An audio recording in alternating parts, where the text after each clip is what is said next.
दोस्तों, I am sure आप सबने विजय माल्या, ललित मोदी, नीरव मोदी आदि इन सबों का नाम सुना होगा। ये सभी कौन है? ये सभी फ्यूगिटिव ऑफेंडर है जो इंडिया का बहुत सारा पैसा मतलब कि हजारों करोड़ों रुपया इंडिया से लेकर भाग चुके हैं। इन सब चीज़ों में आपने एक चीज़ नोटिस किया होगा कि इसमें से जितने भी मतलब कि ज़्यादातर फ्यूगिटिव ऑफेंडर जो होते हैं वो लंदन कि इंग्लैंड की ओर भागते हैं। सबसे पहले सवाल ये उठता है कि ये सभी लोग इंग्लैंड की ओर क्यों भागते हैं। मतलब कि इंग्लैंड इन सब के लिए इतना सेफ है और इंडिया और इंग्लैंड का रिलेशन इतना खराब है, मतलब कि इंडिया का कोई भी क्रिमिनल इंग्लैंड में जाके छिप सकता है और इंग्लैंड उसे वापस भी ना करे। तो देखो, इसको समझने के लिए सबसे पहले हमें ये समझना होगा कि क्या इंडिया और इंग्लैंड के बीच में कोई ऐसी ट्रीटी या एग्रीमेंट साइन है जिसमें कि अगर एक क्रिमिनल एक देश से दूसरे देश भागता है तो उसको वापस करने का कोई रिवाज है कि नहीं है। तो जी हाँ, ऐसी ट्रीटी 1992 में ही साइन हो चुकी है। इसको बोलते हैं एक्स्ट्राडिशन ट्रीटी, जिसमें कि अगर कोई इकोनॉमिक क्रिमिनल इंडिया से भागकर इंग्लैंड चला जाता है तो इंग्लैंड की गवर्नमेंट का ये ड्यूटी है कि वो उस क्रिमिनल को इंडिया को वापस सौंप दे। बाय लॉजिक हम सब कह सकते हैं कि वाह, ये तो एक्स्ट्राडिशन ट्रीटी तो 1992 में ही साइन हो चुकी है, तो फिर नीरव मोदी, विजय माल्या को इंग्लैंड वापस क्यों नहीं कर रहा है। तो देखो, बात दरअसल ऐसी है कि जो गवर्नमेंट हम लोग देखते हैं, यानी कि जैसे मोदी गवर्नमेंट हो गया इंडिया में, या फिर देख लो जैसे कि ऋषि सुनक का गवर्नमेंट हो गया इंग्लैंड में, तो गवर्नमेंट ये तो एग्जीक्यूटिव का पार्ट हो गया ना। जुडिशरी तो अभी बचा हुआ है, साथ में वहाँ जो इकोनॉमिक वाले, मतलब कि ऐसा समझ लो कि ह्यूमन राइट्स कमीशन वाले होते हैं, तो उन लोग तो बचे हुए ही रहते हैं। और बात दरअसल ऐसी है ना कि इंडिया और इंग्लैंड का जो, मतलब कि देखो, इंग्लैंड तो इंडिया को 200 साल तक गुलाम बना के रखा ही था, तो एक कॉमन सा लॉ है, सिस्टम है, कोई कॉमन सा लीगल सिस्टम है।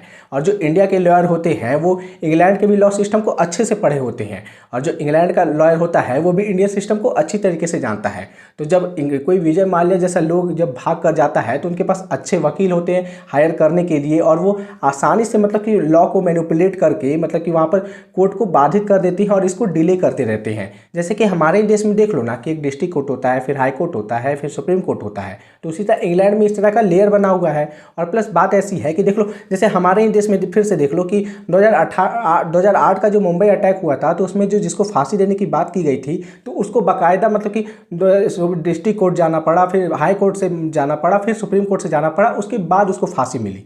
तो इस तरह का सिचुएशन हमारे देश में भी ऐसा ही था।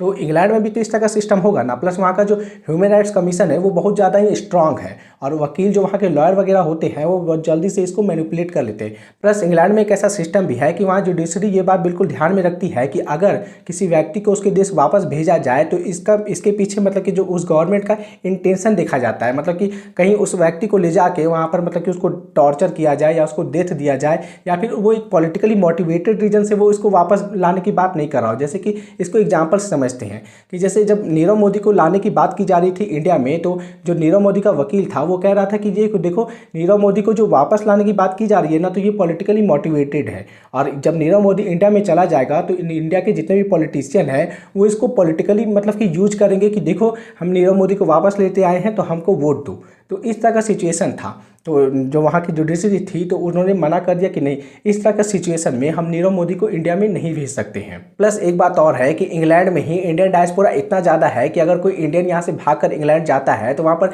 एक मिनी इंडिया देखने को मिल जाता है कि हाँ यार, अपने जैसा ही तो कल्चर यहाँ पर दिख रहा है, तो वहाँ पर जल्दी से वो एडजस्ट भी हो जाते हैं। तो उनको ज़्यादा फर्क नहीं पड़ता है कि हम इंडिया में है या इंग्लैंड में है, क्योंकि अलग सोसाइटी में तब थोड़ा सा लगता है कि हाँ यार, इस सोसाइटी हमारे लिए अच्छा नहीं है। लेकिन जब आपको कॉमन आदमी कोई बाहर देश में मिल जाए तो फिर क्या दिक्कत है। आपको जानकर ये ताजुब होगा कि 1992 में एक्स्ट्राडिशन ट्रीटी हमने साइन किया था, और तब से लेकर अब तक मतलब कि इंग्लैंड ने सिर्फ एक ही व्यक्ति को हमें वापस सौंपा है जो फ्यूगिटिव ऑफेंडर था, और वो था मतलब कि 2016 में, और उस व्यक्ति का नाम था समीर भाई वीनू भाई पटेल, और ये 2016 में मतलब कि इंग्लैंड से इंडिया वापस आया था।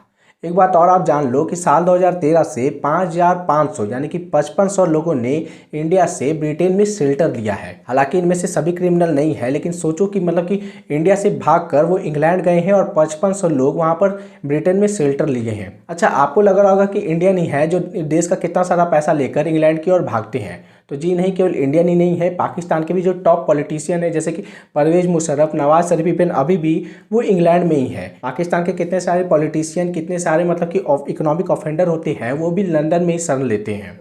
दोस्तों, नीरव मोदी, विजय माल्या कब इंडिया में वापस आएंगे तो ये तो समय ही बताएगा। मतलब कि इतना स्लो ही प्रोसेस है ना ब्रिटेन का लॉ सिस्टम, लीगल सिस्टम में, या फिर इंडिया का भी लीगल सिस्टम में। तो मतलब कि इस तरह का सिचुएशन बन ही जाता है कि बहुत डिरेल हो जाता है और वो अपनी आराम से अच्छी लाइफ जी लेते हैं। दोस्तों, ये छोटा सा वीडियो आपको कैसा लगा, इसका इन्फॉर्मेशन कैसा लगा, प्लीज़ कमेंट में जरूर बताना और इस वीडियो को लाइक करना। चलिए मिलते हैं आपसे अगले वीडियो में। बहुत बहुत धन्यवाद।